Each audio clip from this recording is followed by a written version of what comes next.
I have always loved telling visual stories. I think I was a photographer even before I touched my first camera, because when I remember my childhood, I can remember sort of seeing these scenes of my mother in the hammock with the leaves casting a shadow or light on her face, and how the green colours of the leaf change when they're dark and when they're light as the sun sort of passes through them. And so whenever I recall my childhood, I'm like, oh, I've always been a photographer. So when I started out as a photographer 2.5 years ago, obviously I've definitely sort of changed, not necessarily how I see things, but the tool of light, how I use light in capturing the story and in telling a story.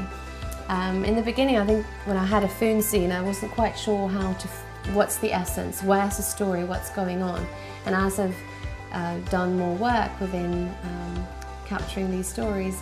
you began to sort of having it simmering down, and you see that's where the story is. You can come into a restaurant, and instead of sort of opening up and taking a picture of the whole restaurant,